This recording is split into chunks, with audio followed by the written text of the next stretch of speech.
Hey, what's up, everybody? BDL44 coming at you with another video. All right, fresh off of homework on the Utah Jazz, and the Lakers have effectively dodged a bullet here, man. We really did. Walker Kessler may be out for the season. That's their young rookie center with a concussion that he suffered in a 1-point loss against the Brooklyn Nets, where they had a 20-point deficit that they completely erased. So we need to take that very seriously, by the way. Lauri Markkanen's dealing with a left hand injury. He too may be out. He's questionable at the moment.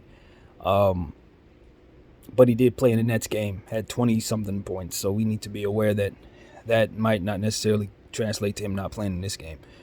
Even though he's been dealing with that hand injury for a little bit now, about 5 days. I don't know if they'll want to rest him or not. Now, of course, there's always a guy who wants to come back against the Lakers because that's just how this goes. Colin Sexton, young bull, wants to be the latest individual to try to return from a long absence against the Lakers, and we'll deal with it. No big deal, in my opinion. If he's fresh off injury, that means he's going to be thrown into a lineup that he's not used to being in. THT is a guy who's been used to holding the ball as of late.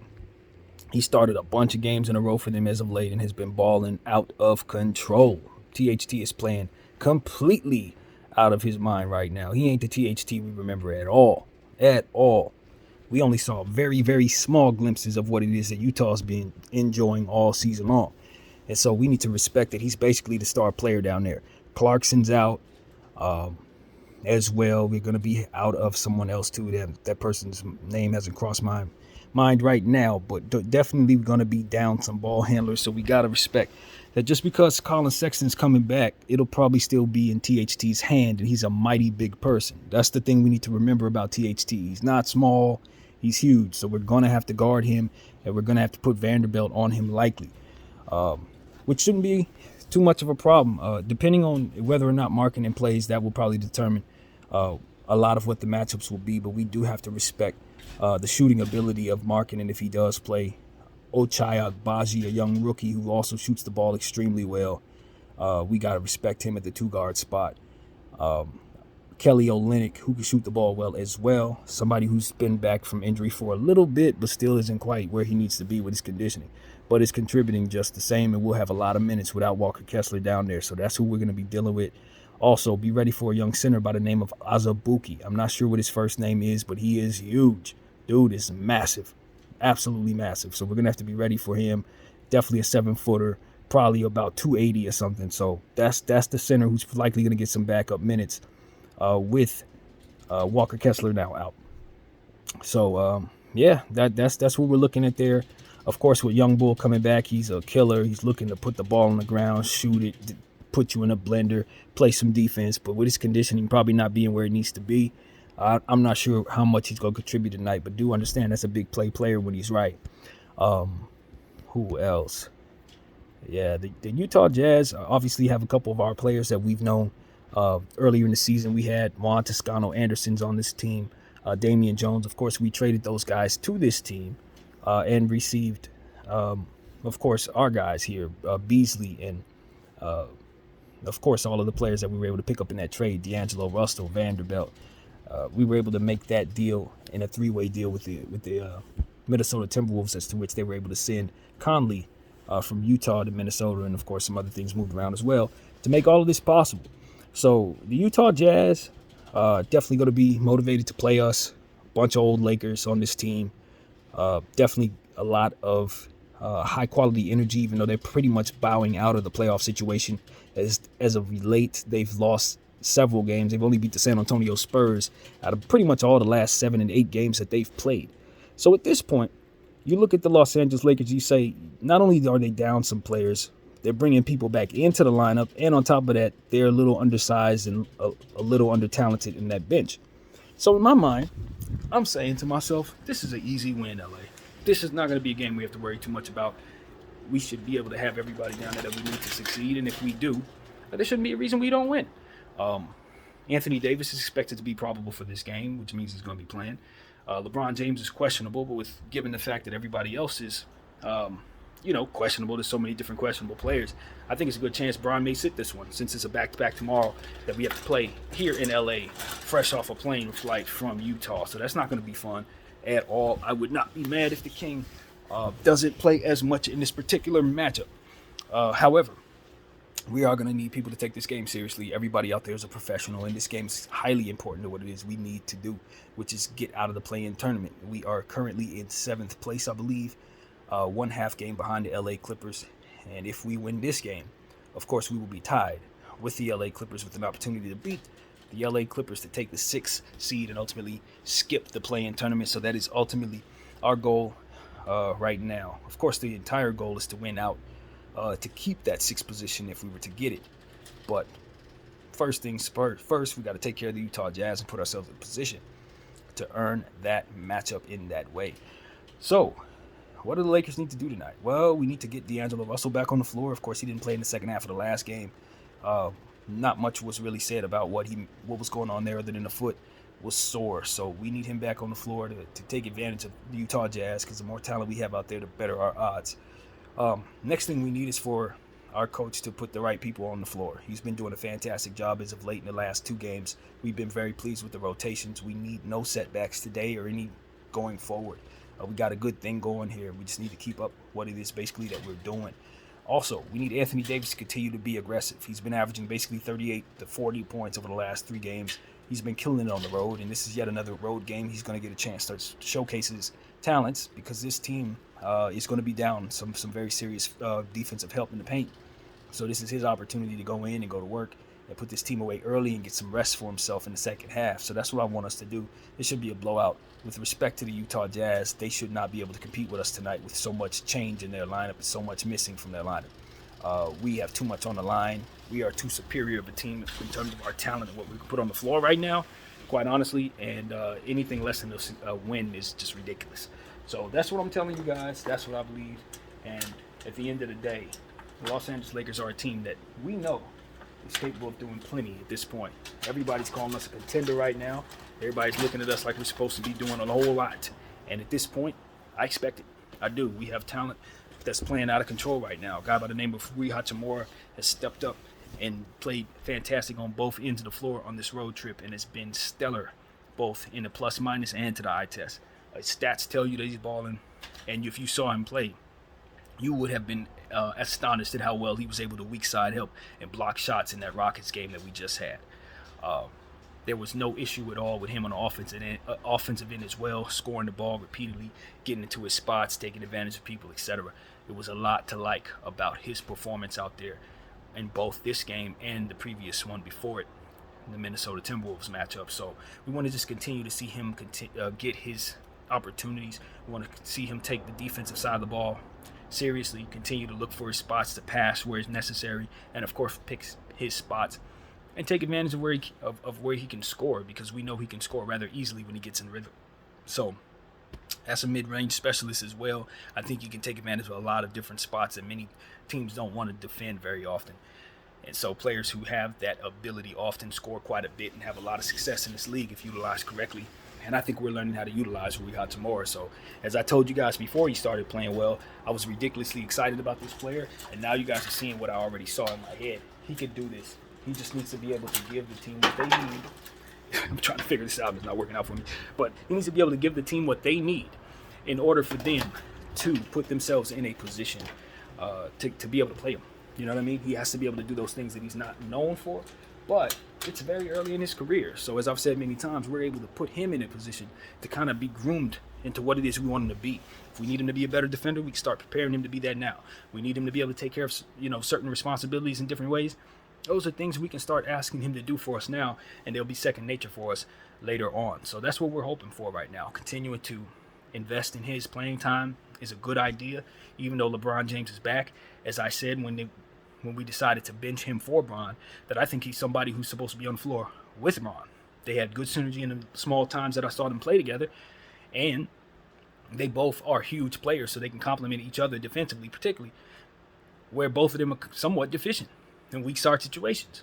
And Bron is a little weak in the weak side situations at times. Rui's a little weak in weak side situations at times, but they're both the same size, both have the same arm length, and both can go crazy on the offensive end.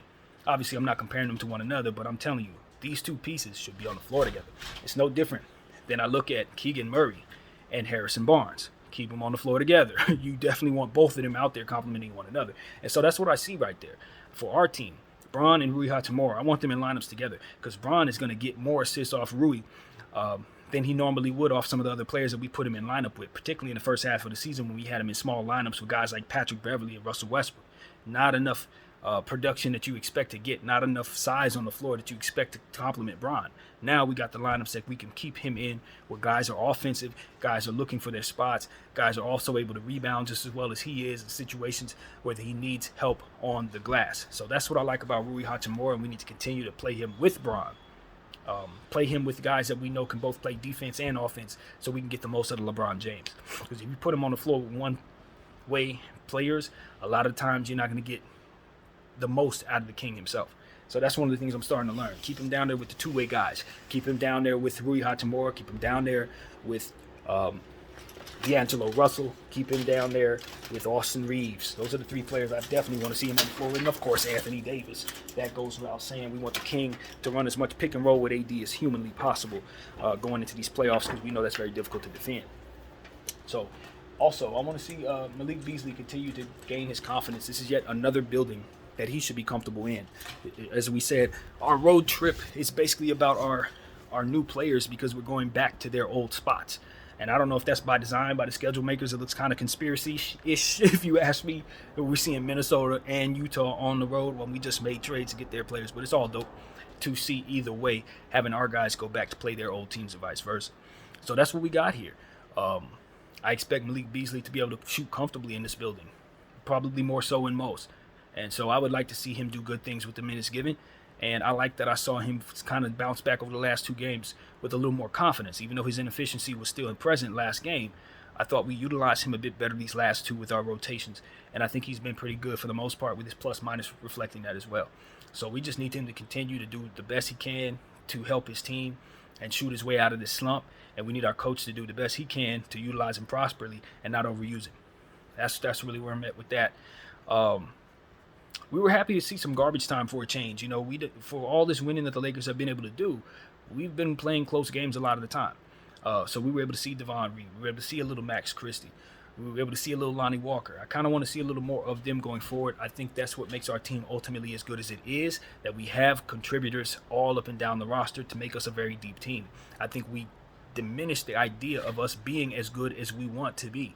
When we start comparing ourselves to a team like Phoenix, start comparing ourselves to teams that are really contenders, we got to understand that what makes us as good as them is the fact that we have the Lonnie Walkers on the back of the bench.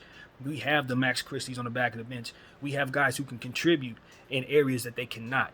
We may not be able to have the starting lineup that is as talented as them in some cases, but because our bench is more talented than them, we're a better team. But if we don't use that bench, you know what it is. So that's what it really comes down to. I want us to continue to see the fruit and utilizing these players. The fullness of our sum of our parts is what makes us as strong as we are. So that's what it is, man. I think our team is very, very good. I think we're as good as advertised. Hopefully we can get Mo Bamba back. This is what I know. The Lakers are able to get away with not having an extra center on that floor. And every single thing we've needed to have happen has basically worked out to make it look as if we never needed to acquire that center. This is not the case. When you get to the playoffs, you're going to know you need that center because you're going to be playing the same team who has the same type of centers coming at you every night, and it makes it a different dynamic. I do want the Lakers to take what I'm saying very seriously. You should invest in a center. It is not too late to pick one up, and you need to do that. You need to do that. Don't let Walker Kessler being absent and abilities to beat the Rockets and stuff like that, and Anthony Davis playing as well, make you think that in a full series, you don't need another big. You do. You definitely do. So this is one of those situations where I see this matchup as us getting away with it, and that's fool's gold. Walker Kessler being out and Markkanen potentially being out is fool's gold, you guys. If you do not get a center, we're going to be undersized in the playoffs in situations where we must not be. I'm telling you, that is coming. So be aware of it. Also, at the end of the day, we want to continue to get to the line. It's our bread and butter. Everybody's complaining about it, but we also know that we do not shoot more threes than most of these teams, so we should be getting to the line more than them. The Utah Jazz are a team that does not shoot the three ball very well. Not particularly. They do have some streaky shooters. Agbaji is definitely a shooter. I think, Sexton can run off a few. THT can run off a few, but they're not good three-point shooters as a whole. Markkanen, obviously a great three-point shooter, but if he doesn't play, obviously you're not worried about him. Olynyk can hit the three, but they tend to be streaky as a unit. So be careful. Guard the three, but understand that they're not in the greatest stretch of times with the three as of right now. However, they are headed back home. This is their first game from their road trip. They started that off with a game against the San Antonio Spurs where they were able to win that game rather easily. The Spurs put up a nice little fight, but the Spurs aren't trying to really win. So they were able to get that one. Then they went on to Boston and played a really tough game against the Boston Celtics. But ultimately, 39 points from Jason Tatum made it so that they weren't able to get that victory despite just playing tough in that building. And then from there, of course, the Nets game, where they were down by as much as 12 at the half, went down by as much as 20, and then erased that entire 20-point deficit only to lose by one at the end, where Kelly Olynyk just decided he was going to drive the ball by himself all the way up the lane, all the way up to the corner, and then try to jack up some unbelievably horrible last-second shot. He completely botched that entire play. Kelly needs to pass the ball to somebody else. Anybody but you needed to be in that situation right there. Kelly, you lost the game. So that's how I saw it. And I read the comment section. A bunch of other people saw it the same way. Kelly needs to pass that ball. But then again, they are quasi-tanking at this point. So I don't think wins and losses really matter very much. I do expect Kelly Olynyk will take a look at that play and probably want to play much better tonight at home out of embarrassment for how that ultimately played out. Got to get the ball to somebody else. Anyway, so moving on from that, they've also had other games. They had a game against the Portland Trail Blazers where the Blazers were able to beat them somehow, even though they did have Dame at that time, so they were still kind of fully put together, but it just seemed like the Utah Jazz were in a position to take that game and ultimately weren't able to capture it. They played the Sacramento Kings. Davion Mitchell and Sabonis just went nuts. Keegan Murray was super hot. They couldn't beat those guys. Suns, they had a matchup against the Suns at, what was that game? I think it was at home. Suns were able to edge them out. Devin Booker, Chris Paul played well. They weren't shooting very well in that matchup, if I'm not mistaken. So Utah Jazz have been losing every game they've been playing, except for that San Antonio matchup. They haven't beaten anybody in a while. The Milwaukee Bucks stomped them out about 2 weeks ago, 144 points. I think they dropped on them boys. It ain't been pretty, man. It ain't been pretty. THT's been balling out, though. That's the thing. He's been getting his 30 points and 8 assists, spin moves, passes, dunks, three-point shots. He is in full showcasing mode right now, so I expect to see more of him tonight. They kind of come and go as THT takes him, believe it or not. And he's balling. He really is that guy right now. So if Lauri Markkanen plays, you know what he's capable of. But with the left hand injury, he's probably not going to be himself. From what I understand, according to what I read, he didn't score until like 7 minutes into the second quarter or something in that Brooklyn game. So the hand is really a thing. And he may miss tonight's game because of that. So this is one of those games where I'm like, look, man, Damian Jones is a guy who they've turned into a spot-up three-point shooter. I don't know what we thought Damian was, but he's been hitting threes for them. So we need to kind of guard him out there, believe it or not, and look for the lob because they lob the ball quite a bit. That's something that this team does. Also, Juan Toscano Anderson's a role player on this unit. He's been making some nice passes, some smart plays. He's been playing pretty good for them, man. And they're in better shape than they were with us because they've been running all this time since. So we got to respect those guys as solid role players. Of course, we know what they can and cannot do. We know we outclassed them. But at the end of the day, they should be inspired to play us, so we shouldn't take them lightly and expect for them to play good.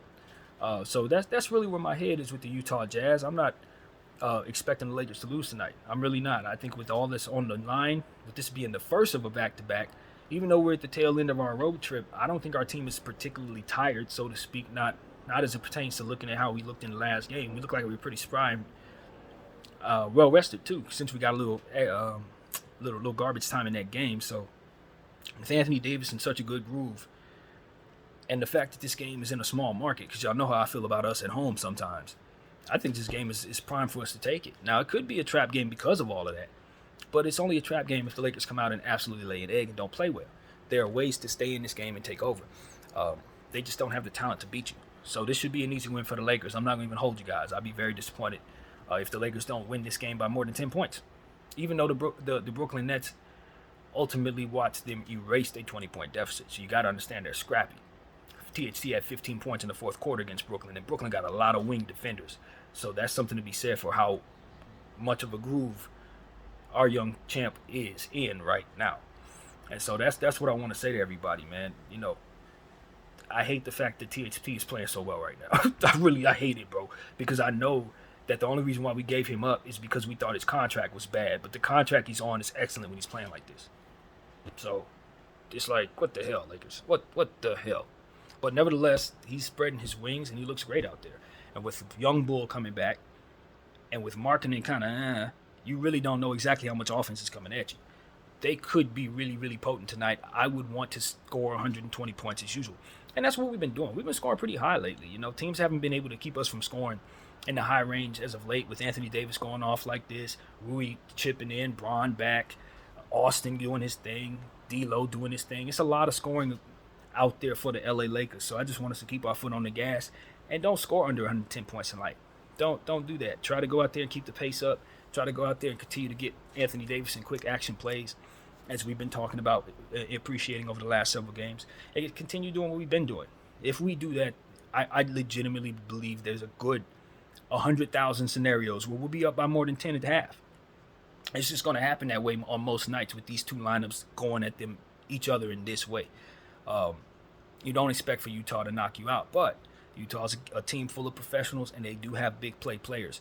So you got to respect that they're at home, and they should have some confidence after erasing that big deficit. So that's what my thought about the Utah Jazz. I have moderate respect for what they're doing based on just the change in the lineups. The last second Kessler injury, you know what I mean? They were expecting him to be able to go tonight. But, of course, that concussion situation is going to keep him out. And since they're near the end of their situation, I don't think there's any sense in bringing him back for the last 4 games of the season at all. So maybe they decide to, but he definitely won't be out there tonight.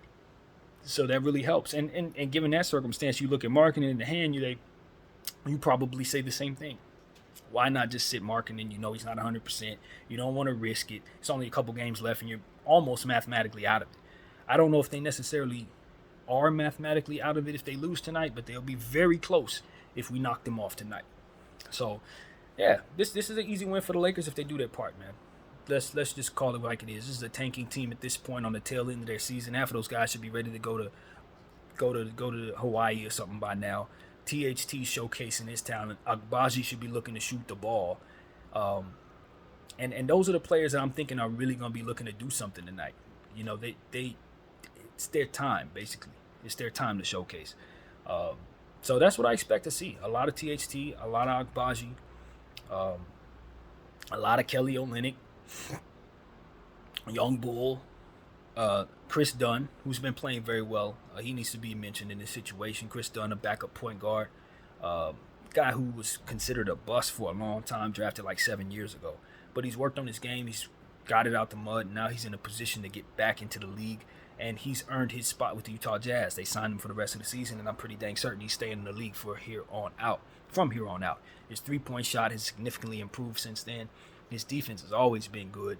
And he looks like he's a good version of himself at this point, ready to play a role for a team. So I think he's going to showcase himself, obviously going up against the Los Angeles Lakers tonight. This is an opportunity where he's going to probably get more minutes than usual with players out of the lineup and things of that nature. So I expect Chris Dunn to really showcase himself tonight as best he can, going up against a lot of talented players that we have throwing at those guys. So, you know, it's going to be on us to respect him. And with him and Young Bull down there, they got some talented, feisty dudes. Those two alone are feisty dudes. So we can't come out with a lack of energy or a lack of respect for them and think we're not going to have a dog of a night. You will definitely have a dog of a night with these Utah Jazz. That's just what it is. THT, Young Bull, and Chris Dunn alone are going to bring you enough. And then you look, like I said, Agbaji, keep a hand up, man. That dude shoots the ball. And he does some other things, too. He's very talented. He's a lottery pick that Cleveland will probably regret giving up in the long run. But he's in Utah now, and they're not going to let him go. And he is definitely somebody who's going to be able to light it up. So if he has a career high tonight, don't blink. Just know that that's what you should expect because he's that kind of guy. Ochai Agbaji, get familiar. So that's what I got to say, man. I expect this team, salute the Kobe minute, by the way. But I expect this team to come out and play hard. I don't expect the Lakers to drop this game. I really don't. We're in a good stretch now.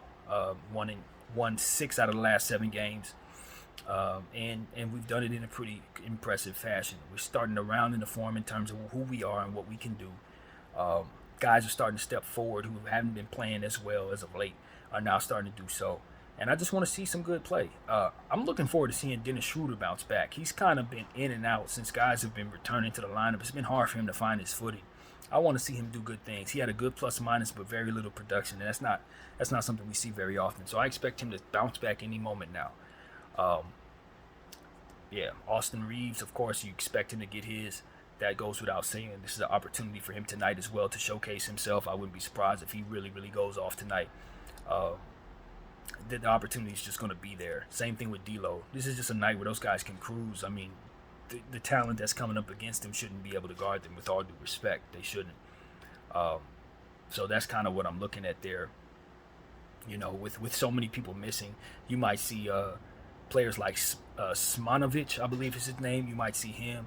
You might see Ju Zhang is a player that they also use. Those are players that are on their bench that likely will get some minutes with others being out. As again, Azubuike is a player they're probably going to use tonight. He's a big guy, so don't sleep.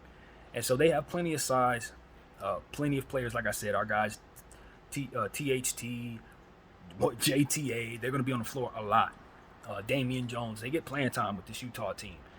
So those are the guys you're going to see tonight. Those are the guys that are going to be coming at you. Not an overly talented bench, but some spirited players that are going to be especially excited about playing against the Lakers. So they would like nothing more than to keep us from getting in the play-in tournament, keep us from our goals and all of that. They would love to be the team. And since we played them twice, they are somebody we need to respect and study and beat. And that's really what it comes down to. I know we got some massive matchups in between these two with the Clippers and the Suns. But at the end of the day, the Jazz must be beat just as much as we need to beat those guys. So let's give them our best. And let's see what happens out there with Anthony Davis being in this type of rhythm. It could be an historic night for him, to be honest with you, especially with Kessler out. I don't see nobody down there that's going to be able to even remotely guard him. So with that being said, you might be looking at a historic Anthony Davis opportunity. I don't know if he'll do anything big or not, but I have no idea what they're going to do in regards to trying to guard him. No idea. So that's kind of what I'm telling you. Just like be prepared for Anthony Davis to really be able to flex in this basketball game. So yeah, man, that's where my head is, man. Ain't a whole lot else to say. The Lakers need to win basketball games right here and now, just like we always have. For the last month, we've been saying every game's a must-win. This ain't no different. This ain't no different. If anything, this is even more pressing because we want that Clipper matchup. And if we lose this game, it's not the same. It's just not. We're not going to be fighting for that 6th spot. So let's not have any letdowns tonight. There's nothing on paper that tells me there'll be any letdowns tonight. The Lakers should be able to cruise to a victory. That's just what it looks like. So now the ball goes up, and we'll see if the team does what it's supposed to do. My name is BDF44. I thank you all for watching.